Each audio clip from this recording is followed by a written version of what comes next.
Ukwikerereza harimo kugira ubwoba, gutinya gukora no gutinya gutese nimbikora bikanga.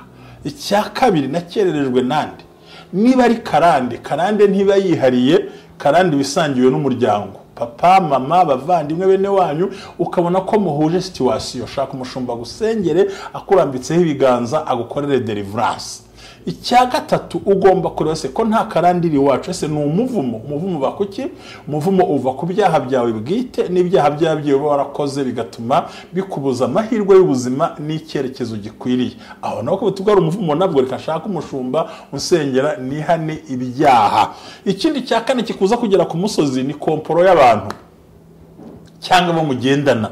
Imana ibwira Abrahamu ngo sigasonanye kugende, aranga twara Loti. Loti bageze mu gihugu Imana ntiyavuga. Muri make yageze ku musozi wa Imana yamubwiye, ariko Imana iramuhisha kubera ko yarari kumwe n'uw'Imana itavuze. Umukozi w'Imana Sirasarana abasengera n'umuhanuzi, nge mbabwiye ibyo bintu mu byumve neza, ntaho wagera udakoze gutyo. Imana ibamuhisha kari umukozi w'Imana Sirasa. Imana ikugire neza mukozi kumuganira. Gusubizwa. Yego.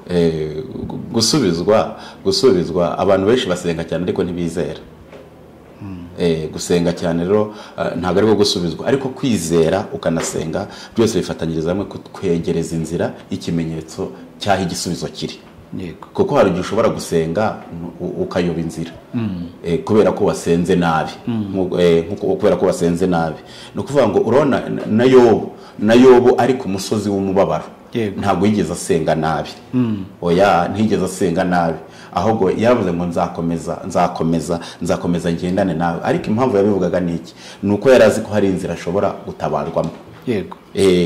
Yageze aho ashaka no kuburana n'Imana, ashaka aranavuga ati iyo nza kwipfira, iyo nza gupfa, igituro cyanjye kikaba gituranye n'abami. Ntabwo rero byari ngombwa ko Imana yashaka kumwereka inzira yo kugira ngo azahirwe bundi bwa kabiri. Umusozi rero kugira ngo ugereho yasabwaga kwihangana. Umugore aramugerageza, abayerivaze baramugerageza, bamubera ingorane, basengana iminsi 6 bigaragura, babonye bidakunze baravuga ati ntago ari Imana, bamuvaho. Kuko babonaga atari ku musozi mwiza, babonaga ari ku musozi mubi, babonaga ari ku musozi udafite ubuzima, ubona ari ku musozi w'uburwayi.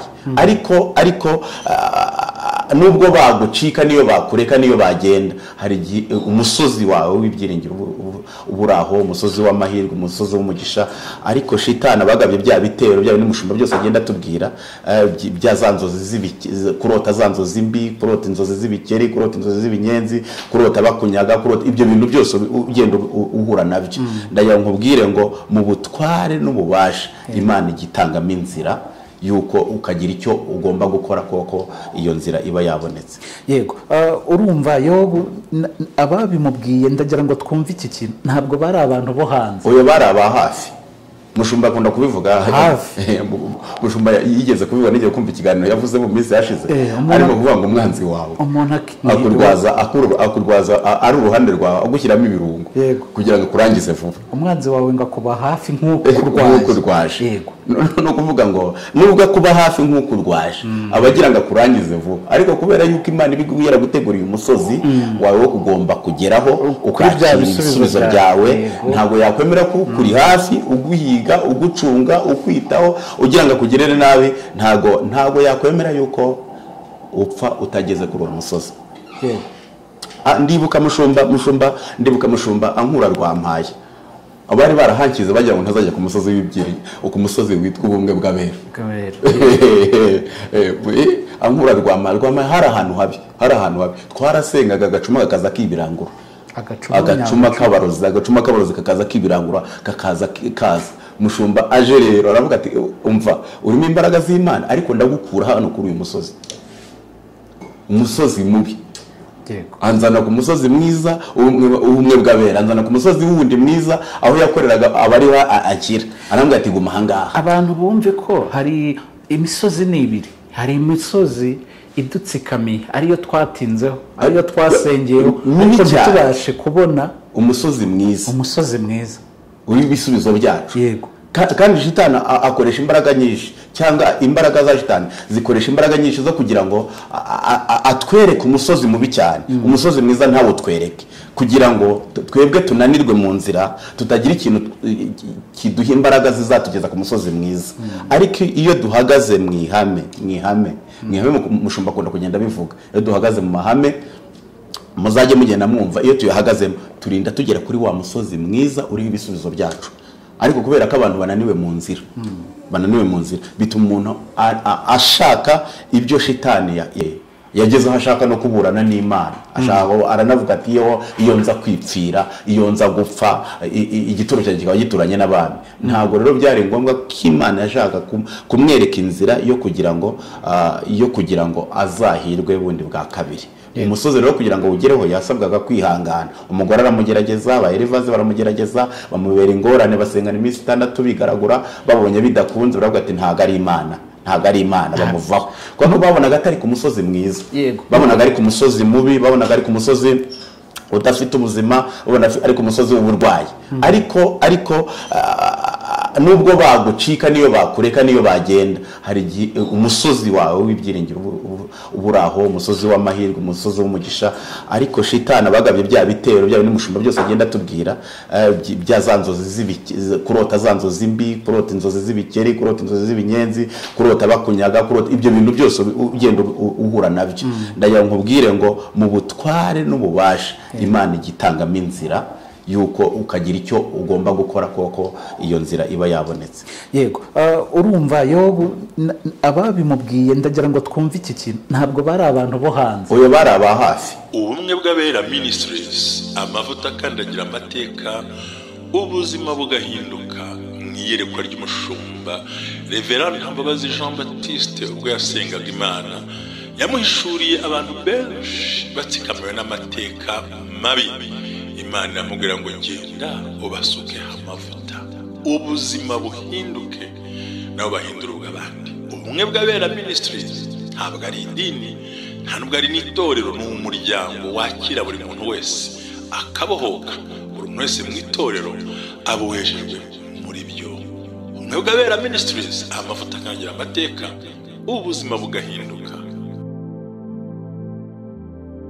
Amahoro y'Imana n'ubuntu bw'Imana bubane namwe mwese mudukunda ku Bumwe bw'Abera Ministries, amavuta akandagira amateka, ubuzima bugahinduka. Uyu munsi rero natekereje ko nifuza ko muganirizwa n'umukozi w'Imana Silas wenyine, ngenzi abandi ku ruhande, kugira ngo mwumve amavuta y'umuhanuzi, umukozi w'Imana, umuntu ukorera mu gihe cye, mbabwira ngo Yesu abampera umugisha. Ubundi turi ku ijambo rivuga ngo gera ku musozi wawe. Ku musozi wawe hari ibintu bine ugomba kwitondera. Ubundi aho uzatabarirwa, umuntu agira agasozi kamubuza amahoro, akamuha amahoro, ugira abantu bakubuza amahoro. Hari ibintu bine mbere yuko umukozi w'Imana Silas akomeza baganiriza ugomba kumenya. Ikintu cya mbere ugomba kwibaza ngo ese singe wikerereje? Mu kwikerereza harimo kugira ubwoba, gutinya gukora, no gutinya gutese nimbikora bikanga. Icya kabiri, nakererejwe nande? Niba ari karande ntiba yihariye, karande bisangiwe n'umuryango, papa, mama, bavandimwe, bene wanyu, ukabona ko muhuje situation, shaka umushumba gusengere akurambitseho ibiganza agukorere deliverance. Icya gatatu, ugomba kureba se ko nta karandiri wacu, ese ni umuvumo bakuki? Umuvumo uva ku byaha byawe bwite, n'ibyaha byawe warakoze bigatuma bikubuza amahirwe y'ubuzima n'icyerekezo gikwiriye. Aho naho ko tubwara umuvumo, nabwo reka shaka umushumba usengera nihane ibyaha. Ikindi cya kane kikuza kugera ku musozi ni komporo y'abantu cyangwa bo mugendana. Imana ibwira Abrahamu ngo siga so na nyoko ugende, aranga atwara Loti bageze mu gihugu Imana ntiyavuga. Muri make yageze ku musozi wa Imana yamubwiye, ariko Imana iramuhisha kubera ko yari ari kumwe n'Uwimana itavuze. Gerageza kwitandukanya na Loti, gerageza kwitandukanya na ba Loti, ashobora kubera ibyaha byawe, ari ubunebwe, ari ubuswa. Icyanyuma kikuza kugeza ku musozi ni icyo twita ishuri ry'Imana. Rero nagiye mbwira ngo ibintu bigenzura. Yari ishuri ry'Imana ugira inzozi urota. Nkubwire ikindi kintu cyanyuma kigaragara, gifite imbaraga, kibuza abantu gutinda kugera ku misozi y'ibisubizo. Kuba warigeze kubwira Imana ngo Mana, numpa akazi nzaguha umushahara wose, warangiza ukawurya, wakoze icyaha abeshya Imana. Imihigo wahize ni bariyeri ikubuza kugera kuri gakondo.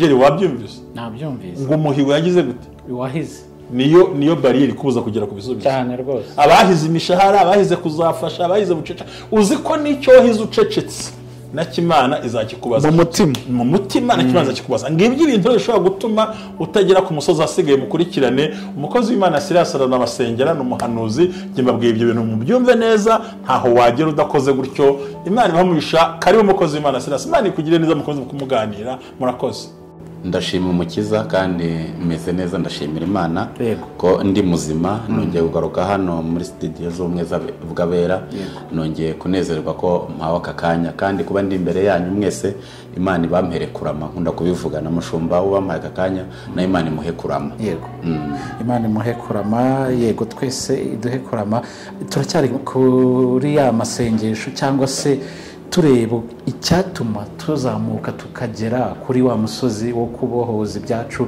umusozi uriho ibisubizo byacu Silas rega uyu musozi uriho ibisubizo byacu hari imbaraga ziwurwanya kugira ngo tutawugeraho hari imbaraga ziwurwanya kugira ngo tutakire ibi bisubizo uko iyo usomye yobu 9:5 harimo ijambo rikomeye cyane rivuga ngo hamagara uwakumva hamagara hari wakumva nta wundi rero numwe ngo mubera ari we Kristo Yesu rero iyo iri kumwe nawe urahamagara akakumva noneho wanasoma 5:9 akakubwira ngo yimura imisozi itabimenye kandi kayubikana uburakari bwayo no kuvuga ngo rero uyu musozi kugira ngo Imana ije yimura uyu musozi umusozi utuma utagera ku musozi w'ibyiringiro umusozi w'ibisubizo nukugira ngo nuko Imana ubabanye nayo mu buryo bukomeye ukagenda nayo ndetse ikindi shitani burya rwana intambara rwo ngo utagera ku musozi w'ibyiringiro cyangwa umusozi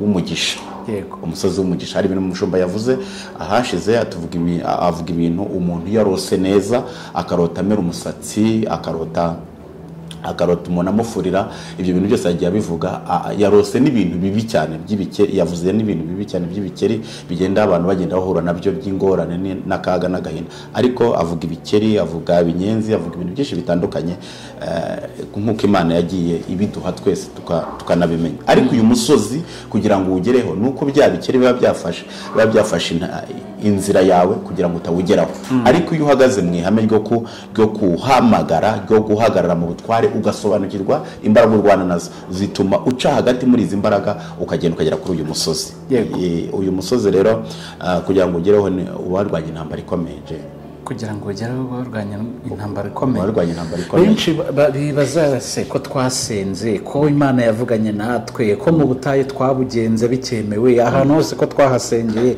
nahuye n'abahanuzi batandukanye ko nakijijwe nakire Yesu nk'umwami n'umukiza wanjye bipfira he kugira ngo umuntu ahagarare kuri wa musozi w'ibisubizo bye kavuga atabo twasenganye barashubijwe nabo ikintu nabonye gikomeye gusenga cyane siko gusubizwa gusenga cyane ntabwo ariko gusubizwa yego